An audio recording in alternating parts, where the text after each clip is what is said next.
increasing depth in recent videos on this website, phenomena that we witness here on the Earth are inseparable from galactic processes. In fact, the most significant developments in the biosphere, the periods of both mass extinction and expanded speciation, are showing themselves to be directly tied to events on a galactic scale, occurring on an approximately 62 million year cycle as our solar system bobs up and down through the galactic plane. As we move once again into the galactic regions which have been responsible for such events in the past, we must ask ourselves, why are we, as cognitive human beings, not monitoring these processes? Why instead are we actively dismantling and taking down our capability to do so?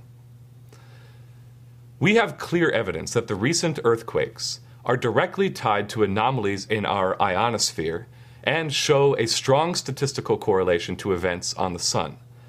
Such hard evidence is being presented this week at a major scientific conference in Vienna by scientists such as Pier Francesco Biaggi and others. Yet, as we speak, there are no federally funded projects which are seriously dedicated to studying and investigating this connection, research which we know would save countless lives.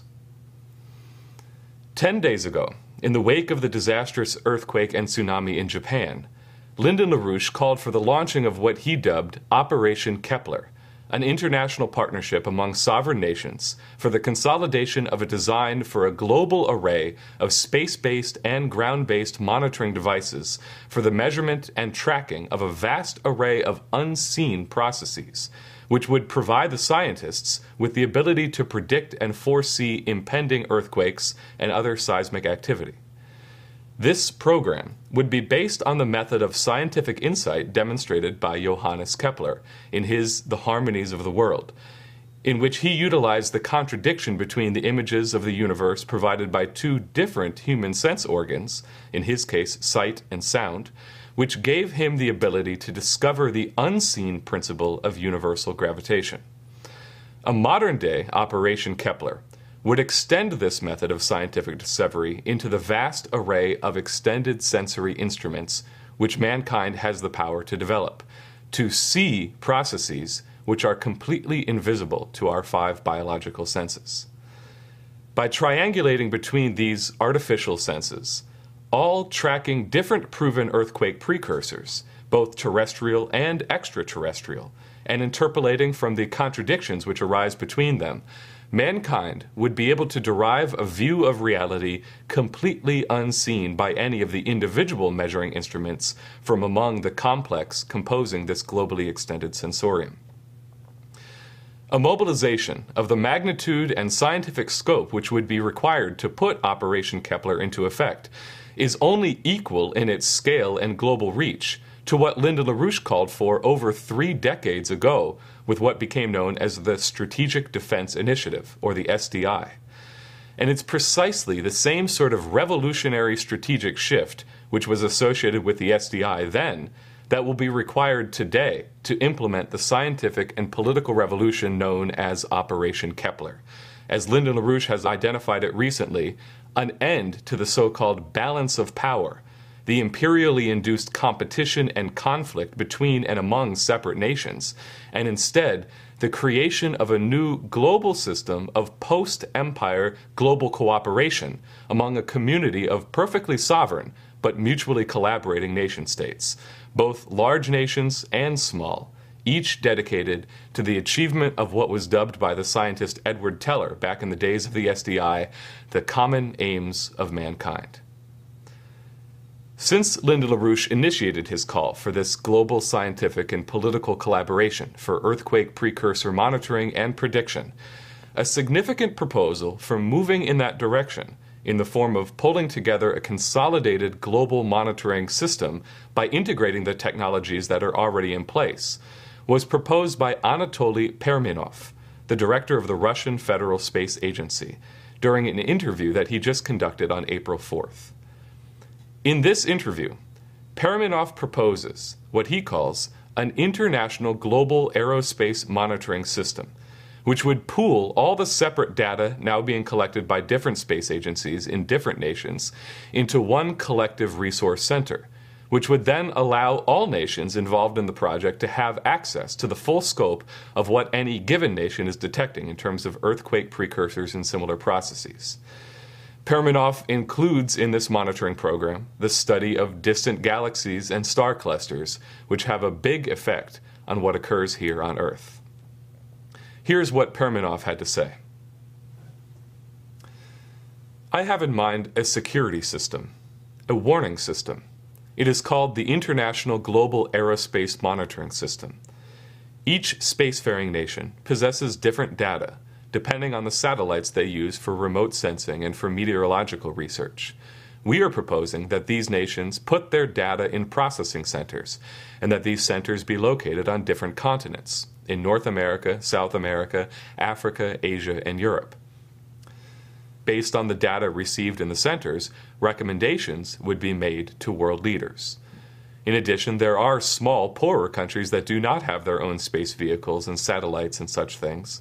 At the same time, it is often these countries that are afflicted by floods and earthquakes, Indonesia, for example. In fact, the information would be useful for other countries. All the data will be processed in the computer centers and supplied to every country in the form of risk warnings, saying, for example, that an earthquake hazard will be high in several places around the globe in the course of the next 2 weeks. In that way, mankind will be prepared for an earthquake. Notification may also touch upon what is happening in distant galaxies. It's possible that stars concentrated there will produce an impact on Earth. Or in 4 years, some asteroid will approach the Earth within a distance of 200 kilometers. That would be a very serious threat. Precisely such information is, in fact, what governments need, rather than just telemetry from a spacecraft that is of no use to them. Therefore, we are proposing to create such a global monitoring system. At the moment, China and NASA are seriously considering joining this project. I don't like to use the word saving mankind, but we do need such a system to warn us about potential such threats. Every time I talk to somebody and explain why we need such a system, everybody supports the idea. The specific program which Perminoff is referring to is called IGMAS, or the International Global Monitoring Aerospace System. It was originally conceived of by academicians within the Russian Academy of Sciences, who describe it as a program for the global monitoring of Earth's surface, Earth's atmosphere, and near-Earth environment from space, with the possibility to transfer observation data to ground situation centers, which carry out forecast and warning in quasi-real time to prevent natural and man-made disasters. According to the program's website, the major tasks of IGMAS include the remote observation of Earth's surface, atmosphere, and ionosphere with the use of visible and heat range equipment, low and high frequency wave complexes, complexes for monitoring of charged particles, magnetometers, mass analyzers, and spectrometers. Global geological mapping of various Earth materials, of folded and discontinuous structures, and dynamic control of seismic areas, and the detection of signs of future earthquakes, including by the measuring of the movement of tectonic plates and monitoring of various signs of earthquakes and volcanic processes, along with the monitoring of the beginning, development, and distribution of tornadoes, typhoons, tsunamis, cyclones, and anticyclones. The website goes on to say that IGMAS would include both space-based and ground-based detection systems, describing the orbital segment as monitoring the thermal, magnetic, and gravitational fields and plasma in the ionosphere and detecting changes in the ozone layer and the atmosphere.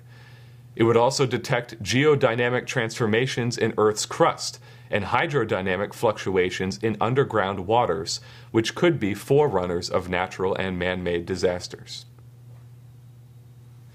The IGMAS program has been presented to the United Nations and also to the Chinese government this year. Perminoff also hints that people at NASA are supportive and are considering a collaboration.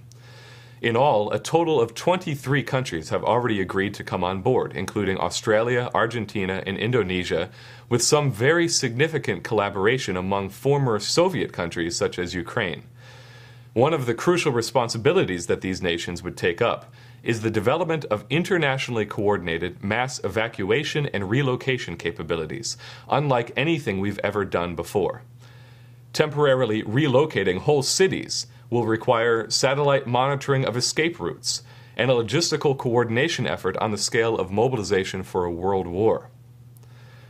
This proposal from Perminov, from his position as the head of Roscosmos, for the implementation of a top-down cooperative organization of mankind's space-based global sensorium through the initiation of the IGMAS program, comes at the same time, however, that Barack Obama is waging a full-out offensive against the critical monitoring satellite systems and the manned space program generally inside the United States. If we do not immediately remove Obama from office now, under the provisions of Section 4 of the 25th Amendment, as Lyndon LaRouche has called for, not only will the United States preparedness capability be completely dismantled at the very period that the west coast of our country is being menaced with the spreading plague of 9.0 earthquakes or greater, but the very capability of the world to organize itself in opposition to the global empire which wishes to prevent this type of scientific progress will be lost.